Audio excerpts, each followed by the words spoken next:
पिछले पार्ट में हमने देखा कि जूलियट शेरिफ हॉल्स्टन बैकर पर भरोसा करके उन्हें उस खान में ले गई जहां पर जॉर्ज ने उस सबूत को छिपाया था।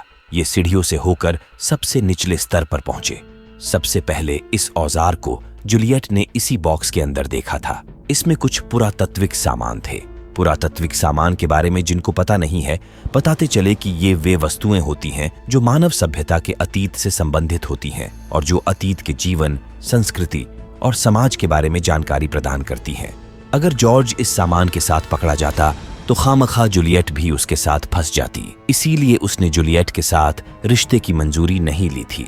इस बॉक्स में एक कैमरा भी था, लेकिन इन्हें नहीं पता था कि ये किस प्रकार का यंत्र है। शायद जॉर्ज इसी यंत्र को जूलियट के लिए छोड़ गया था।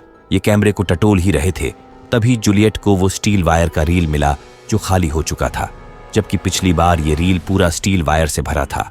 आखिर इसमें का वायर कहाँ गया? जब ढूंढना शुरू किए तो असलियत सामने आई। इस स्टील वायर का एक छोर वही कोने के नीचे बीम में बंधा मिला, जिसको फॉलो करके ये उस दस्तावेज के करीब जा पहुंचे जहां वायर से एक थैले को बांधकर बहुत गहराई में लटकाया गया था।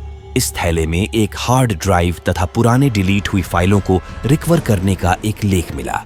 उसके पीछे लिखे हैंडराइटिंग को देख शेरिफ चकित रह गए, क्योंकि ये किसी और का नहीं बल्कि उनकी पत्नी एलिसन का हैंडराइटिंग था। साइलो से बाहर जाने से पहले वो आईटी संबंधी काम के लिए जॉर्ज से मिली थी। मतलब शेरिफ जॉर्ज से पहले मिल चुके थे, इसीलिए उसके घड़ी को जूलियट के हाथों में देख उनके बीच के रिश्ते को भांप लिए थे।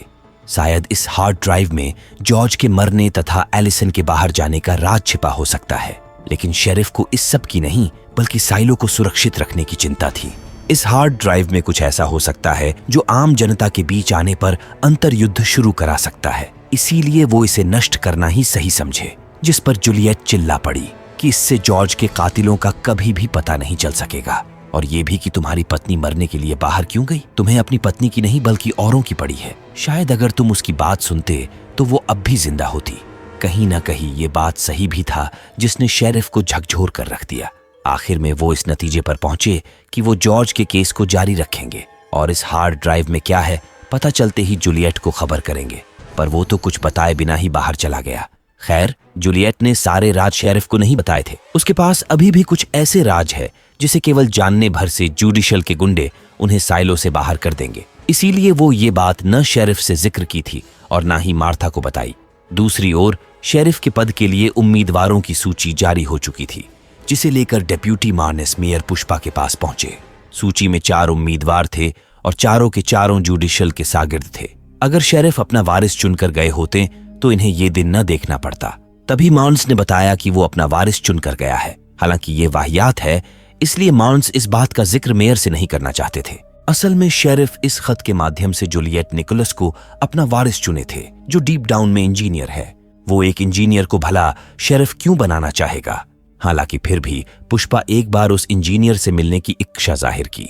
उधर जूलियट सच्चाई की तलाश में एक बार फिर उस खुफिया जगह पर पहुंच चुकी थी। ये उनके मिलने का अड्डा हुआ करता था, जहां पर वो सुकून से 2 बात कर लिया करते थे।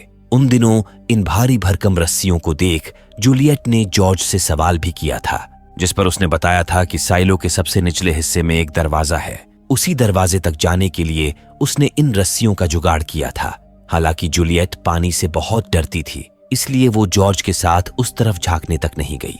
लेकिन अब बात कुछ और है। शायद जॉर्ज को उस दरवाजे के पीछे क्या है इसकी जानकारी लग चुकी थी। तभी तो उसने एक खत में इसका जिक्र भी किया था कि उसे वो चीज मिल गया जिसकी वो तलाश कर रहा था। वो चीज क्या है, इसे जानने के लिए वो अपने डर को साइड करके रस्सी उठाई और निकल पड़ी। जैसे तैसे करके रस्सी के सहारे लटक कर नीचे गई। फिर चारों ओर नजर दौड़ाई, लेकिन उसे कहीं कोई दरवाजा नहीं दिखा। सच्चाई को पता करने का जो एक आखिरी उम्मीद था, वो भी चकनाचूर हो चुका था, जिसे वो बर्दाश्त नहीं कर पा रही थी। इसी गम में रात भर पीती रही। अगली सुबह हम मेयर पुष्पा और डेप्यूटी मार्न्स को देखते हैं, जो जज मेडोज से मिलने जा रहे थे, क्योंकि शेरिफ के 4 उम्मीदवारों में से किसको चुना जाएगा जज के ही हाथ में था। इस मसले पर वो आईटी विभाग के हेड बर्नार्ड हॉलैंड से भी सलाह मशवरा किए। बताए कि जूलियट निकोलस नामक एक इंजीनियर को शेरिफ हॉल्स्टन ने अपना वारिस चुना है। उसका नाम सुनते ही बर्नार्ड भड़क उठे, क्योंकि जूलियट निकोलस एक चोर है।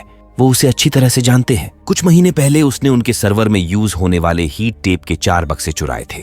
हालांकि ये बात सिद्ध नहीं हो सका और जूलियट इस केस में बरी हो गई थी। मतलब सिर्फ इल्जाम लगाने से कोई चोर तो नहीं हो सकता। असल में मेयर कतई नहीं चाहती कि जुडिशल अपने किसी कर्मचारी को उनके ऊपर थोपे, इसीलिए वो एक बार जूलियट से मिलकर उसे परखना चाहती है। शायद वो शेरिफ का पद संभालने के लायक हो। यहाँ से वो डीप डाउन की तरफ निकल पड़े, जो कि पूरे एक दिन का सफर था। साथ में मेयर हर माले के लोगों और उनके नवजात बच्चों से भी मिलती चली। दूसरी ओर जूलियट दारू के नशे में धुत होकर देर तक सोती रह गई थी। इधर साइलो के जनरेटर में कुछ खराबी आ चुका था। वहां पहुंचते ही उसने अपने शागिर्द कूपर को पंच दे मारा। हालांकि वो तो बस उसके अनुपस्थिति में रोटर को ठीक करने की कोशिश कर रहा था। किसी तरह रोटर को टेम्पोरेरी ठीक करने के बाद उसे नॉक्स को जवाब देना पड़ा। नॉक्स मैकेनिकल डिपार्टमेंट का हेड था। उसने 2 बात सुनाकर जूलियट को काम से भगा दिया कि जब नशा उतर जाए तब वापस आना। फ्रेश वगैरह होकर वो मार्था से मिली। परेशान थी क्योंकि जॉर्ज ने उसके लिए इतने सुराग छोड़े, फिर भी वो कुछ नहीं कर सकी। इसीलिए तुमने सारा गुस्सा कूपर पर निकाल दिया। मार्था की ये बात सुनकर वो उस पर फिरंट हो गई कि 24 घंटे रेडियो सुन सुनकर सबकी जासूसी करती रहती है। 20 साल हो गए तुम्हें अपने दुकान से बाहर निकले। कमबख्त 20 साल, ये बड़बड़ाते हुए वो दुकान से बाहर चली गई। उसकी बात भी सही ही थी। असल में पुलिस वाले रेडियो पर क्या बात कर रहे हैं, कौन से माले पर क्या लफड़ा हुआ है, मार्था यही बैठे बैठे सबकी खबर लेती रहती थी। और सचमुच उसे अपने दुकान से बाहर कदम रखे 20 साल से भी ऊपर हो चले थे। अब तक शाम भी हो चला था। मेयर डीप डाउन के टाउन में प्रस्थान कर चुकी थी। थोड़ा बहुत विश्राम करने बाद डेप्यूटी सितारा उसे जूलियट के पास ले गए। तब तक वहां हड़कंप मच गया। साइलो के विशालकाय मोटर के अंदर से आवाज आनी शुरू हो गई। इसी बीच मेयर नॉक्स से मिली। वो भी मोटर के आवाज को सुन परेशान थी। सभी जूलियट को ढूंढ रहे थे। तभी वो भागते हुए वहां पहुंची। उसने रोटर के आवाज को सुनकर महसूस किया कि अंदर का मामला बिगड़ चुका है। इसे ठीक करने में जान का भी खतरा था, इसलिए जूलियट के शैडो यानी उसके शागिर्द को वहां से हटा दिया गया, क्योंकि वो दोनों को एक साथ खोने का जोखिम नहीं ले सकते थे। मेयर उसे मोटर के अंदर जाते देख हैरान रह गई कि वो तो बड़ी साहसी है। ये वही पल था जब उन्होंने ठान लिया था कि अगला शेरिफ वही बनेगी, और इस बात को कोई झुटला भी नहीं सकता, क्योंकि खुद शेरिफ होल्स्टन बैकर ने उसे अपना वारिस चुना था। उसके बैकग्राउंड के बारे में जानने के लिए वो फौरन मार्था से मिली। असल में जवानी के दिनों में ये दोनों सहेली हुआ करती थी, इसलिए जान पहचान की तो खैर कोई मसला ही नहीं था। जूलियट के घर खानदान की जानकारी लेने के बाद वो वापस लौटी। उसे शेरिफ का पद ऑफर की, लेकिन उसे तो उस मोटर की चिंता थी जिसके तले पूरा साइलो जिंदा है। उसके शेरिफ बनने के बाद मोटर को कोई संभाल नहीं सकेगा, इसलिए उसने ये ऑफर ठुकरा दिया। खैर, उसकी मर्जी। वैसे भी होल्स्टन बैकर और मेयर के सिवा कोई नहीं चाहता कि वो शेरिफ बने। वापस जाते समय वो होल्स्टन का बैज भी देती गई। आखिर वो जूलियट को शेरिफ क्यों बनाना चाहते हैं? मेयर के जाने के बाद इसी मसले पर बातचीत शुरू हुआ।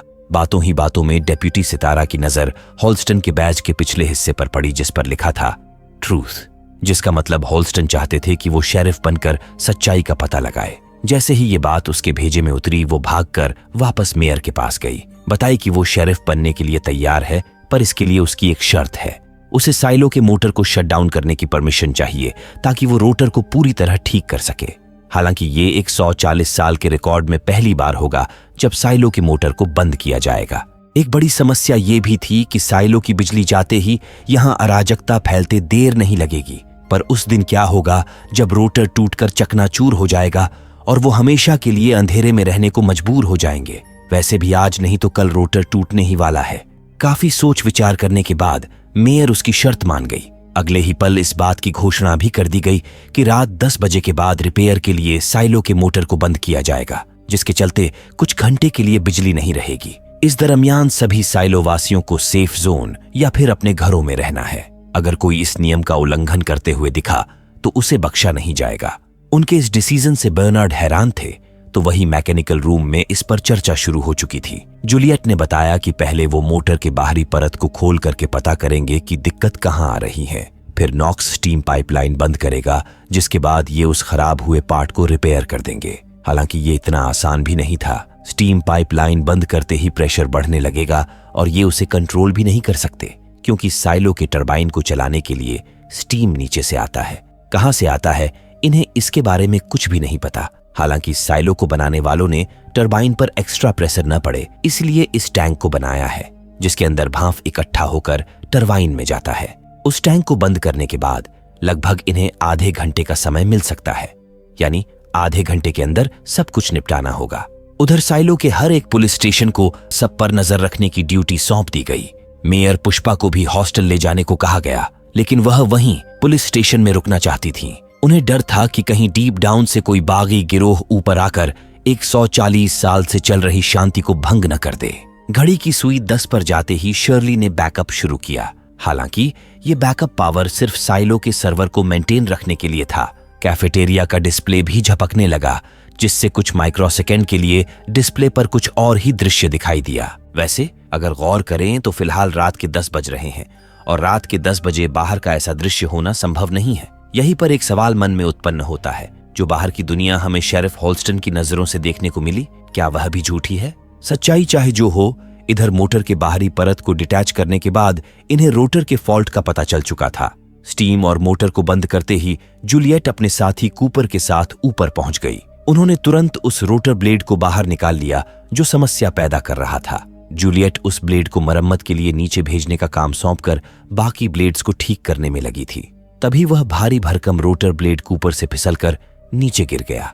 हालांकि सभी सुरक्षित बच गए। वहीं हर बढ़ते सेकंड के साथ स्टीम का प्रेशर भी बढ़ता जा रहा था। लोग लाइट कटने की वजह से डरे हुए थे। यहीं पर हम जुडिशल के सदस्य रॉबर्ट सिम्स के बेटे से भी रूबरू होते हैं। उनके घर पर भी वही हाल था। हालांकि पुलिस वाले किसी भी घटना को रोकने के लिए चप्पे चप्पे पर तैनात थे। इधर हम डेप्यूटी माउंस को देखते हैं, जो बैठे बैठे मेयर पुष्पा की तस्वीर बना रहे थे।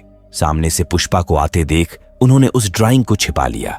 इसका मतलब था कि वे मन ही मन मेयर को पसंद करते थे।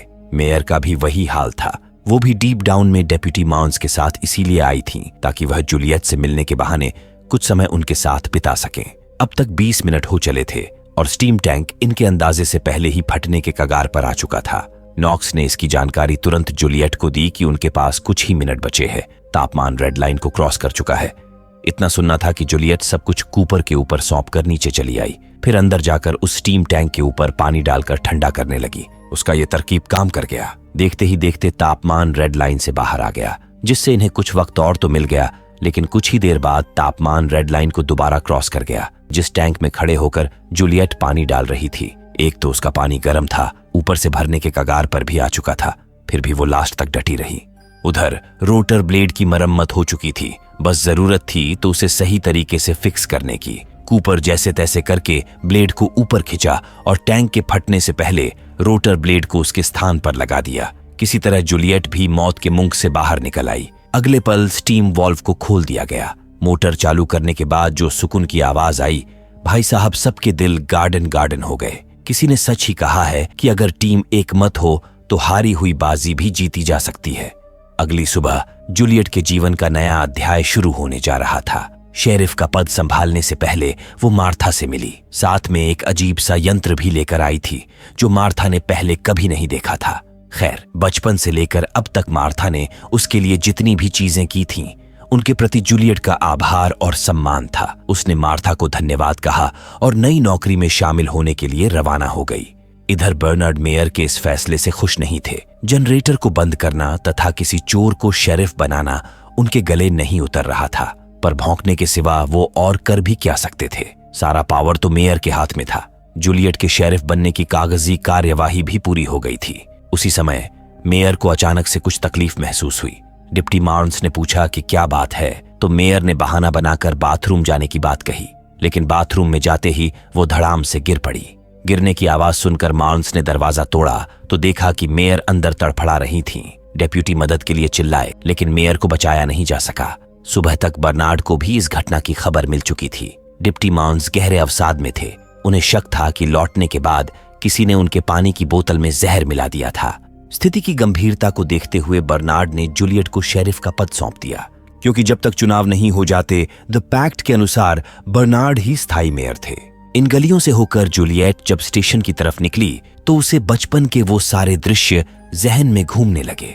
बचपन में यही कहीं उसका घर हुआ करता था। अच्छा भला परिवार था उसका, और फिर एक दिन सब कुछ खत्म हो गया। उसके भाई के साथ साथ उसकी माँ भी चल बसी। तब जूलियट महज 13 साल की थी। पिता डॉक्टर थे, उसका ख्याल नहीं रख पाते थे। एक रोज भूख से बेहाल होकर वो खाना बना रही थी, पर चेयर ठीक करते समय उसे ख्याल ही नहीं रहा। और जब उसके डैड घर आए तो तवा इतना गर्म हो चुका था जिससे कि उनका हाथ जल गया। गुस्से के मारे वो जूलियट पर बरस पड़े कि वो चेयर ठीक नहीं हो सकता, फालतू काम करने के बदले जरूरी कार्य पर ध्यान दो। हालांकि इस उम्र में उसे ये सब करना पड़ रहा है, इसकी वजह वो अपने पिता को ही मानती थी। अगर वो उसकी माँ का साथ दिए होते तो आज वो जिंदा होती। पिता भी उसके लिए चिंतित थे, मगर उनके पास और कोई ऑप्शन ही नहीं था। अपने भाई और माँ का ख्याल जहन में ना आए, इसीलिए जूलियट हर पल अपने आप को बिजी रखने लगी थी। इससे भी काम नहीं चला तो वो घर छोड़कर डीप डाउन भाग गई, जहां पर वो मार्था से मिली। बताई कि उसके पिता ने काम करने के लिए यहाँ भेजा है। उसके पास उनके डैड का लिखा लेटर भी था। किसी डॉक्टर की नाजुक लड़की भला उनके क्या काम आ सकती थी। इसीलिए मार्था ने उसे वापस भेजना चाहा, मगर हट करने लगी कि वो वापस नहीं जाएगी। आखिर में मार्था ने उसे अपने पास रख लिया। ये वही समय था जब वो शर्ली से पहली बार मिली थी। वहां वे ऊपर से फेंके गए सामान को रिसाइकिल करने के लिए इकट्ठा करने तथा ढोने का काम करते थे। यही सब बचपन की बातें याद करते हुए वो स्टेशन पहुंच गई, जहां पर सैंडी ने उसके ऑफिस और शेरिफ के घर का की सौंप दिया। इसके बाद वो ऑफिस से लेकर होल्डिंग 3 तक का कोना कोना छान मारी, इस उम्मीद में कि शायद शेरिफ उसके लिए कोई सुराग छोड़ गए हो, लेकिन उसके हाथ कुछ नहीं लगा। अब तक उसे मार्था के पास आए 3 दिन हो चुके थे। उसके डैड उसे लेने आए थे। दरअसल उसके खत के स्पेलिंग मिस्टेक्स को देख मार्था पहले ही समझ गई थी कि ये खत उसके डैड ने नहीं बल्कि जूलियट ने खुद लिखा था। इसीलिए वो उसी दिन उसके डैड को उसके बारे में खबर कर दिए थे। लेकिन जूलियट किसी भी कीमत पर वापस जाने के लिए तैयार नहीं थी। उसके डैड उससे 2-3 दफा सिर्फ एक ही सवाल पूछे कि क्या तुम यहाँ खुश हो। हालांकि वो खुश तो नहीं थी, पर यहाँ रहकर उसे उनकी याद नहीं आती। पूरा दिन काम करने के बाद उसे कुछ सोचने का मौका ही नहीं मिलता और थक कर बिस्तर पर जाते ही सो जाती है। उसके डैड उसकी भलाई के लिए मार्था के पास छोड़ने के लिए सहमत हो गए, जिसके बाद मार्था ने उसे नॉक्स का शागिर्द बना दिया। यही सब वो सोच रही थी, तभी बर्नर्ड उसके घर दस्तक दिए। ये वही फ्लैट है जहां पर शेरिफ होल्स्टन और उनकी पत्नी एलिसन रहा करते थे। बर्नर्ड उसे यहाँ शपथ ग्रहण करने वाले रस्म को पूरा कराने आए थे। एक गवाह की उपस्थिति में उन्होंने संविधान की किताब द पैक्ट पर हाथ रखकर जूलियट से शपथ ग्रहण की रस्म पूरी करवाई। जूलियट हर रोज हर समय ऑफिस में इधर उधर ढूंढती फिरती थी कि शेरिफ होल्स्टन ने कुछ तो सुराग उसके लिए छोड़ा होगा।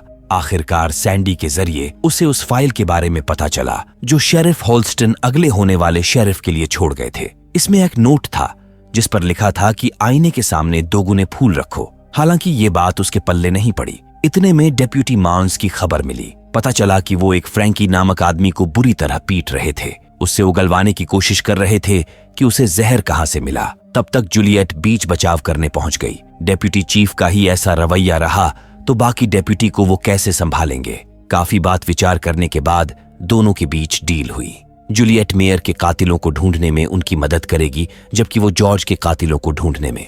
जूलियट जॉर्ज से प्यार करती थी और डेप्यूटी माउंस मेयर से। उनके बीच ये बात भी साफ हो चुका था। वैसे मेयर पुष्पा का किसी से जाति दुश्मनी तो नहीं था, पर 1 साल पहले माउंस की लड़ाई पैट्रिक नामक एक पेंटर की पत्नी से हुई थी। शायद उसी ने डेप्यूटी माउंस की बोतल में जहर मिलाया हो, जिसे पीकर मेयर की जान चली गई। हो सकता है वहां जाकर कुछ पता चले। वहां गए तो घर बंद पड़ा था। तभी भाग्य संयोग पीछे से पैट्रिक भी आ पहुंचा। बताया कि वो अब यहाँ नहीं रहता और उसकी पत्नी तो 1 साल पहले ही चल बसी। तुमने ही उसे गलत केस में फंसाया था, जिसके कारण वो मरी। डेप्यूटी इस पर बहस किए तो वो उनका नाक तोड़ दिया। असल में पैट्रिक ही अपनी पत्नी से पुरातात्विक सामान खरीदने बेचने का अवैध काम करवाता था, इसीलिए उस पर कार्यवाही हुई थी। पर वो कैसे मरी ये बात तो रिकॉर्ड में भी दर्ज नहीं है। यही सब ताम झाम डिस्कस करके जूलियट घर के लिए निकल गई। उसके जाने के कुछ देर बाद रॉबर्ट सिम्स डेप्यूटी माउंस के घर पर दस्तक दिए। असल में वो जूलियट को हटाकर पॉल बिलिंग्स को शेरिफ बनाने के फिराक में थे। जज मेडोज भी इस फैसले से सहमत थी। माउंस भी तो यही चाहते थे कि पॉल को शेरिफ का पद मिलना चाहिए, पर तब की बात अलग थी। अब उनकी राय जूलियट को लेकर बदल चुकी है। जूलियट ही इस पद को संभाले, यही सबके लिए अच्छा होगा। वैसे तुम्हें ये चोट कैसे लगी? माउंस ने जो बात था वो बताया कि एक पैट्रिक कैनेडी नामक पेंटर ने अपनी पत्नी की याद में ये रंगोली उसके चेहरे पे बनाई है। हमारी कार्यवाही की वजह से उसकी पत्नी मर गई। हालांकि ये बात रिकॉर्ड में दर्ज नहीं है। रॉबर्ट के जाने के बाद वो मेयर की यादों में सराबोर हो गए, इस बात से बेखबर कि आज उनके जीवन का आखिरी दिन है। दरअसल उनकी अनुपस्थिति में एक किलर उनके घर में घुस चुका था। डेप्यूटी माउंस उससे निपटने का लाख प्रयास किए। उनके बीच काफी देर तक जद्दोजहद हुई, लेकिन अंततः माउंस विफल हो गए। दूसरी तरफ जूलियट घर पहुंच चुकी थी। उसके एग्जॉस्ट फैन से हर दिन आवाज आती थी। आखिर मामला क्या था? जब वो उसे ओपन की तो अंदर का नजारा देख दंग रह गई। अंदर स्टील वायर से बना हुआ एक थैला मिला जिसमें जॉर्ज की रिपोर्ट फाइल का पूरा कच्चा चिट्ठा मौजूद था। तो क्या इसके जरिए वो जॉर्ज के कातिलों का पता लगा पाएगी? वो कौन था जिसने डेप्यूटी माउंट्स की जान ली? वो कौन लोग हैं जो इनके इतिहास से जुड़े दस्तावेजों को रखने या फिर उसका अवैध कारोबार करने वालों को जान से मार दे रहे हैं? ये सब किसके कहने पर हो रहा है? ऐसी कौन सी चीज है जिसके लिए ये अपने इतिहास को छुपा रहे हैं? असल में साइलो के बाहर की दुनिया कैसी है, जानने के लिए देखते रहिए।